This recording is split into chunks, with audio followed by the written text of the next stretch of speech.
Buenos días, ingeniera. El día de hoy yo le hablaré sobre el origen e historia del diagrama de Pareto, el cual es llamado así gracias al economista Vilfredo Pareto, y esta resulta una herramienta de análisis que muestra la distribución de un conjunto de datos en orden descendente. Este diagrama se basa en principios de un pequeño número de causas que vendrían a ser el 20% y las razones de ser responsable de la mayoría de efectos que vendría a ser el 80%. El objetivo principal del diagrama de Pareto es identificar y priorizar el problema o las causas que tienen el mayor impacto en un proceso o situación específica.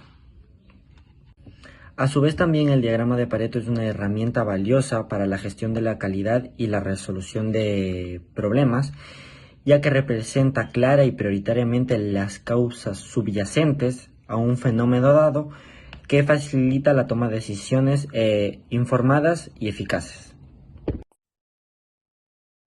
Mi nombre es Crismary Ceballos y yo les voy a hablar sobre el diagrama de Ishikawa. El diagrama de Ishikawa, también conocido como diagrama de causa y efecto o de espina de pescado, es una herramienta visual que se utiliza para identificar las causas de un problema o fenómeno. Su propósito principal es facilitar el análisis y comprensión de los factores que pueden estar influyendo en un efecto o problema determinado, permitiendo la identificación y solución más efectiva del problema. El diagrama fue desarrollado por el profesor Karao Ishikawa, un experto japonés en gestión de calidad, en la década de 1960. Ishikawa es ampliamente reconocido como uno de los pioneros en el desarrollo de herramientas para la mejora de la calidad en Japón. Este diagrama formó parte de su enfoque hacia el control de calidad total y ha sido fundamental en la metodología de resolución de problemas en numerosas industrias y sectores. Ishikawa creía creía en un enfoque sistemático para identificar y resolver problemas, por lo que desarrolló esta herramienta visual que aún se utiliza globalmente para la mejora continua. Fundamentos. El primer fundamento que tiene el diagrama de Ishikawa es la identificación de causas y efectos. El diagrama ayuda a visualizar todas las posibles causas que pueden influir en un problema o efecto particular, organizándolas de forma clara y estructurada. Número 2. Estructura de espina de pescado. El diagrama recibe el nombre de espina de pescado porque la estructura de sus líneas y sublíneas se asemeja a la espina de un pez. El problema o efecto se representa en lo que es la cabeza del pescado, mientras que las causas principales se dividen en espinas, que se clasifican en subcausas. Tercero, categorías de causas en la mayoría, categorías de causas. En la mayoría de los casos se utilizan categorías generales para clasificar las causas, lo que facilita el análisis. Para las industrias manufactureras, las categorías comunes incluyen lo que son métodos, mano de obra, máquinas, materiales, medio ambiente y medición. Y por último tenemos la fácil de usar en equipos de trabajo. El diagrama de Ishikawa es efectivo para el trabajo en equipo y facilita la discusión y lluvia de ideas del grupo, debido a que permite la contribución de diferentes puntos de vista sobre el problema o la causa. Muchas gracias. Buenos días, ingeniera Tania. Soy la estudiante Espinal Flores Carrida Milek y les daré a conocer o les hablaré sobre ejercicios prácticos del diagrama de Pareto. En el ejercicio práctico del diagrama de Pareto tenemos que el lote oro verde se recopiló los datos de 75 llamadas de quejas hechas hacia el gerente general en el mes de agosto. El gerente quiere preparar un análisis de la queja de los datos proporcionados. 54 son el servicio de habitación, 12 de demora en registro de entrada, 4 sobre el horario de alberca y 3 sobre los precios del minibar y 2 sobre diversos aspectos. En este se realiza un diagrama de Pareto de las quejas del hotel. Bueno, según el análisis de Pareto, el 72% de las quejas fueron causadas por un mal, por un mal servicio de la habitación, el 16% por problemas de registro en la entrada, el hotel se debe enfocar más en solucionar los problemas y para que así pueda lograr minimizar sus quejas, que es el 80%. Y bueno, eso es todo. Gracias.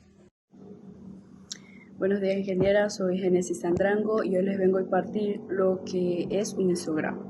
Un histograma es un gráfico de barras que permite representar la frecuencia de un valor estadístico dentro de un grupo o una población de estudio.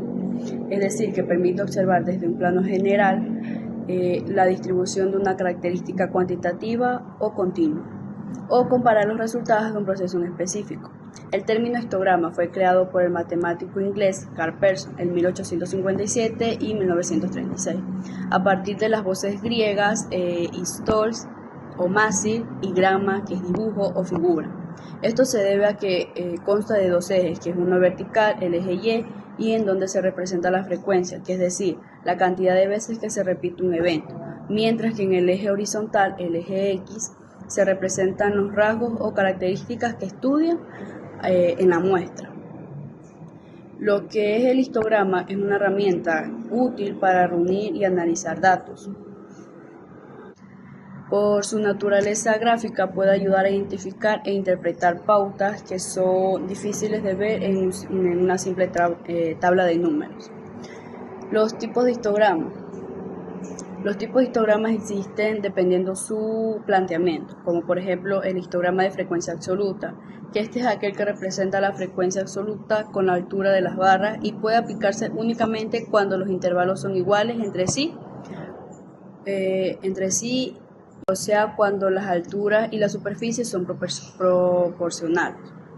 El histograma de frecuencia relativa, que aquel que se representa la frecuencia relativa mediante la altura de sus barras cuando sus variables no se expresan en números enteros, al igual que en el caso anterior que requiere de alturas superficies proporcionadas, o sea, de intervalos iguales entre sí.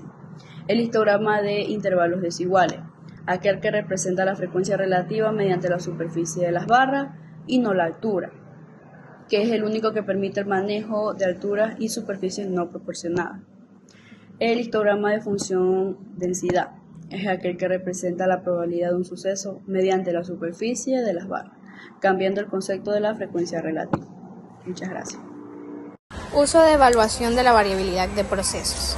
Como primer paso tenemos el identificar patrones y tendencias en los datos, evaluar la variabilidad de un proceso, detectar desviaciones y anomalías, establecer límites de... Como ventajas tenemos la visualización clara y sencilla de los datos, la ayuda a detectar problemas en el proceso y permite identificar patrones y tendencias.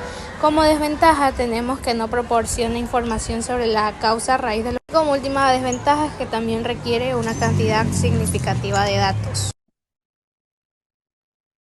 Buenas noches, profesora. Yo les voy a hablar sobre el análisis modal de fallos y efectos y conceptos claves de este.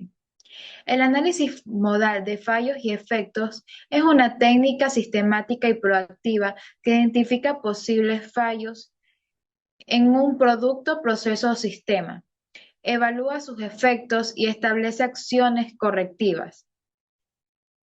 Como conceptos claves de este tenemos modalidad de fallos. Se refiere a las diferentes maneras en que un componente, producto o proceso puede fallar. Por ejemplo, un componente de una máquina podría romperse, corroerse o atascarse. Efectos de fallos. Es el impacto o consecuencia que tiene un fallo sobre el sistema, proceso o producto final. Puede variar desde un defecto menor hasta una falla crítica que afecte la funcionalidad del sistema completo o la seguridad del usuario.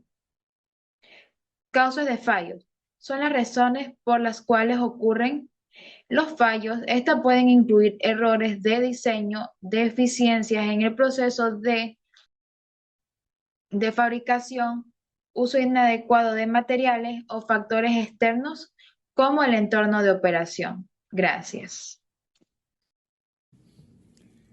Hola, yo soy Milena Massa y yo voy a hablar sobre los beneficios de la AMEF.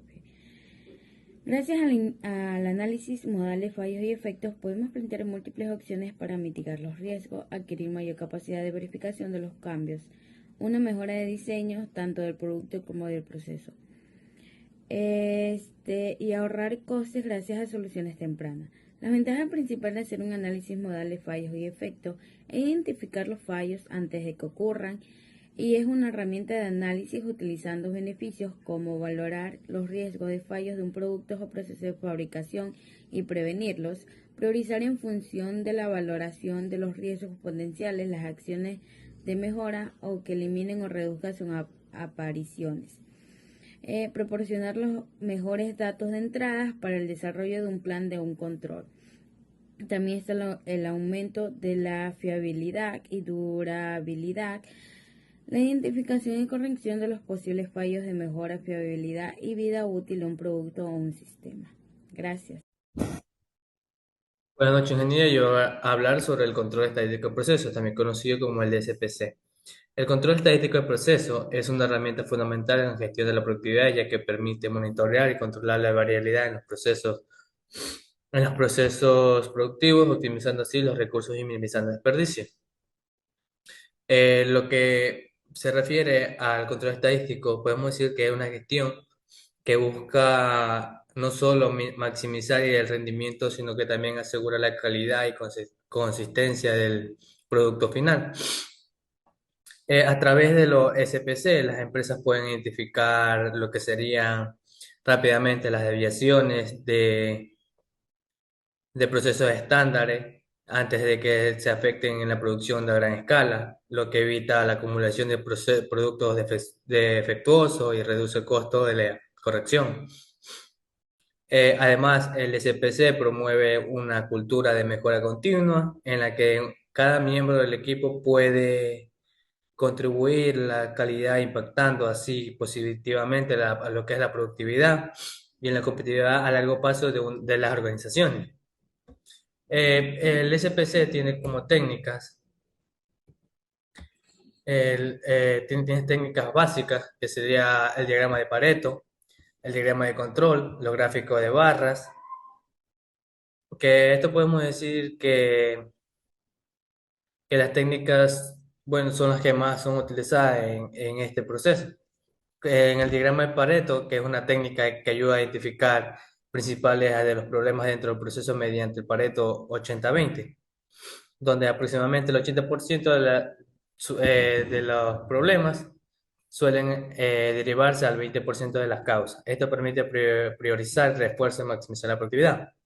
El diagrama de control, los gráficos de control o cartas de control son esenciales en SPC para visualizar la variabilidad de un proceso y detectar cualquier desviación de los límites establecidos. Límite de control superior y inferior. Los tipos más comunes de los gráficos de control incluyen los gráficos de barras, los gráficos X barra y R, que sería el rango, los gráficos P, el gráfico CIV, el histograma, diagrama de diversión, también otros conocidos como el histograma, que es un histograma que permite visualizar la distribución de las características del proceso. Que esta herramienta nos ayuda así a entender los datos que se encuentran alrededor de un valor promedio y que se cumplan con los requisitos de calidad. El diagrama de dispersión, que sirve para evaluar lo que sería la relación entre dos variables. El 70% de los problemas suelen derivarse al 20% de las causas. Esto permite priorizar el esfuerzo y maximizar la productividad. El diagrama de control, los gráficos de control o cartas de control son esenciales en SPC para visualizar la variabilidad de un proceso y detectar cualquier desviación de los límites establecidos. Límite de control superior y inferior. Los tipos más comunes de los gráficos de control incluyen los gráficos de barras, los gráficos X barra y R, que sería el rango, los gráficos P, el gráfico CIV, el histograma, diagrama de diversión, también otros conocidos como el histograma, que es un histograma que permite visualizar la distribución de las características del proceso. Que esta herramienta nos ayuda así a entender los datos que se encuentran alrededor de un valor promedio y que se cumplan con los requisitos de calidad. El diagrama de dispersión, que este sirve para evaluar lo que sería la relación entre dos variables, tanto cualitativas como cuantitativas, si lo que mide que una corrección entre la temperatura de la máquina y la tasa de efectos, que pueden tomarse decisiones informadas de reducir lo que es la variabilidad. La hoja de comprobación es un método relacionado de datos organizados utilizando registrar y clasificar información sobre el proceso, la recolección de la estructura de datos que permiten a los responsables una mejor calidad para analizar los patrones y tomar decisiones correctamente. El análisis de la causa de raíz, que esto, aunque no es exclusivamente una técnica de SPC, es fundamental en el contexto del control de calidad y productividad. Esta herramienta, como nombrada, podemos decir que se debe utilizar como un diagrama de Ishikawa o el análisis de los cinco porqués, el análisis de las cinco fuerzas de Potter, perdón. Lo que esto ayuda a identificar la causa subyacente de un problema en el proceso de modo en las soluciones implementadas sean más eficaces. Muchas gracias.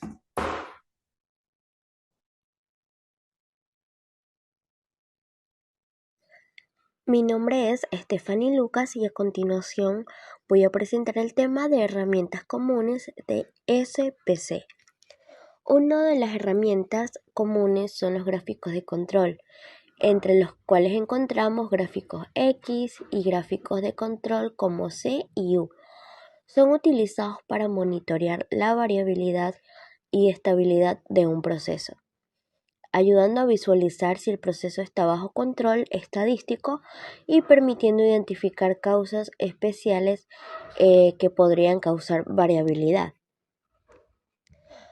Otra de las herramientas es el diagrama de flujo. Un diagrama de flujo es una herramienta no estadística que representa gráficamente los pasos del proceso, ayudando a identificar áreas donde se pueden aplicar otras herramientas SPC y facilitando la comprensión del flujo del proceso. Asimismo, tenemos el análisis de capacidad del proceso con sus siglas CP y CPK. Estos índices miden la capacidad del proceso para producir productos dentro de las especificaciones. El índice CP evalúa la capacidad potencial, mientras que CPK considera la desviación del proceso respecto a los límites de especificación. Otra herramienta importante son los estudios de diseño experimental con sus siglas DOE. El diseño experimental es una técnica que permite investigar cómo diferentes variables afectan un proceso. Esto ayuda a optimizar condiciones y mejorar la calidad del producto final. Otra herramienta importante son los diagramas de dispersión, que permiten analizar la relación entre dos variables. Son útiles para identificar correlaciones y determinar si una variable influye en otra dentro de un proceso. También tenemos gráficos de tendencia, Run Chart. Estos gráficos permiten observar la variación en el proceso a lo largo del tiempo. Aunque no incluya límites de control como los gráficos de control, ayudan a identificar tendencias o patrones de variabilidad. Y por último, tenemos las hojas de verificación, que son una herramienta sencilla para recolectar datos durante un proceso. Se utiliza para registrar la frecuencia de defectos o eventos específicos, facilitando el análisis y la identificación de patrones. Cada una de estas herramientas es fundamental en el CPC y se utilizan para identificar, analizar y reducir variaciones en los procesos, mejorando así la calidad y eficiencia de las operaciones dentro de una organización. Muchas gracias y a continuación mi compañero.